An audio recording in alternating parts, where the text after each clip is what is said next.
ನಮ್ಮ ನ್ಯೂಸ್ಗೆ ಸ್ವಾಗತ. ಮ್ಯಾನ್ಹೋಲ್ನಲ್ಲಿ ನವಜಾತ ಶಿಶು ಪತ್ತೆ. ನವಜಾತ ಶಿಶುವನ್ನು ಮ್ಯಾನ್ಹೋಲ್ನಲ್ಲಿ ಬಿಸಾಡುವ ಮೂಲಕ ಅಮಾನವೀಯವಾಗಿ ನಡೆದುಕೊಂಡಿರುವುದು ಒಂದೆಡೆಯಾದರೆ, ಅಲ್ಲಿಂದ ಹೊರತೆಗೆದು ನಿರ್ದಿಷ್ಟ ಜಾಗಕ್ಕೆ ಸಾಗಾಣಿಕೆ ಮಾಡದ ನಗರಸಭೆಯ ಅಧಿಕಾರಿಗಳು ಅನಾಥ ನವಜಾತ ಶಿಶುವಿನ ದೇಹದ ಭಾಗಗಳನ್ನು ನಾಯಿಗಳಿಗೆ ಸಿಗುವಂತೆ ಮಾಡುವ ಮೂಲಕ ಮತ್ತಷ್ಟು ಅಮಾನವೀಯವಾಗಿ ನಡೆದುಕೊಂಡಿರುವ ಘಟನೆ ನಗರದ ವೆಂಕಟಗಿರಿ ಕೋಟೆ ಬಡಾವಣೆಯಲ್ಲಿ ಇಂದು ನಡೆದಿದೆ.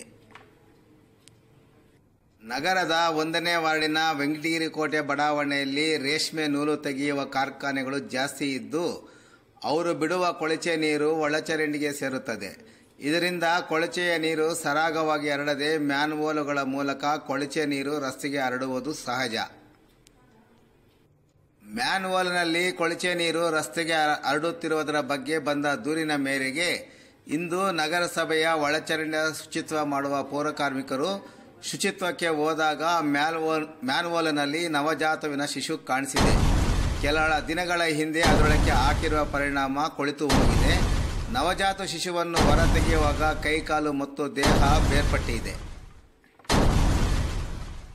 ದುರ್ನಾಥದ ವಾಸನೆಯಿಂದ ಒಳಚರಂಡಿ ಪೌರಕಾರ್ಮಿಕರು ಮ್ಯಾನ್ಹೋಲ್ನಿಂದ ಹೊರತೆಗೆದ ನವಜಾತ ಶಿಶುವಿನ ದೇಹದ ಭಾಗಗಳನ್ನು ಹೊರಹಿಟ್ಟು ಕೆಲವೇ ನಿಮಿಷಗಳ ನಂತರ ಎತ್ತಿ ಸಾಗಿಸಲು ನಿಶ್ಚಯಿಸಿ ನಗರ ಠಾಣೆ ಪೊಲೀಸರ ಗಮನಕ್ಕೆ ತಂದಿದ್ದಾರೆ.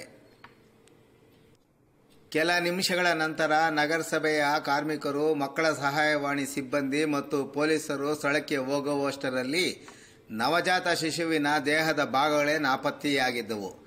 ಅಲ್ಲಿನ ನಿವಾಸಿಗಳನ್ನು ವಿಚಾರಣೆ ನಡೆಸಿದಾಗ ನಮ್ಮ ಬಡಾವಣೆಯಲ್ಲಿ ನಾಯಿಗಳ ಸಂಖ್ಯೆ ಜಾಸ್ತಿಯಾಗಿದೆ, ದೇಹದ ಭಾಗಗಳನ್ನು ನಾಯಿಗಳು ಎತ್ತಿಕೊಂಡು ಹೊರಟು ಹೋದವು ಎಂಬ ಉತ್ತರ ಸಿಕ್ಕಿದೆ. ಒಟ್ಟಿನಲ್ಲಿ ನವಜಾತ ಶಿಶುವನ್ನು ಮ್ಯಾನ್ಹೋಲ್ನಲ್ಲಿ ಬಿಸಾಡುವ ಮೂಲಕ ಮಹಿಳೆಯೊಬ್ಬಳು ಅಮಾನವೀಯವಾಗಿ ನಡೆದುಕೊಂಡಿರುವುದು ಒಂದೆಡೆಯಾದರೆ, ಅಲ್ಲಿಂದ ಹೊರತೆಗೆದು ನಿರ್ದಿಷ್ಟ ಜಾಗಕ್ಕೆ ಸಾಗಾಣಿಕೆ ಮಾಡದ ನಗರಸಭೆಯ ಪೌರ ಕಾರ್ಮಿಕರು ಮತ್ತು ಅಧಿಕಾರಿಗಳು ಅನಾಥ ನವಜಾತ ಶಿಶುವಿನ ದೇಹದ ಭಾಗಗಳನ್ನು ನಾಯಿಗಳಿಗೆ ಸಿಗುವಂತೆ ಮಾಡುವ ಮೂಲಕ ಮತ್ತಷ್ಟು ಅಮಾನವೀಯವಾಗಿ ನಡೆದುಕೊಂಡಿರುವ ಬಗ್ಗೆ ನಗರದ ಸಾರ್ವಜನಿಕರು ತೀವ್ರವಾಗಿ ಖಂಡಿಸಿದ್ದಾರೆ. ನಮ್ಮ ನ್ಯೂಸ್ಗಾಗಿ CA ರಮೇಶ್, ಚಿಂತಾಮಣಿ.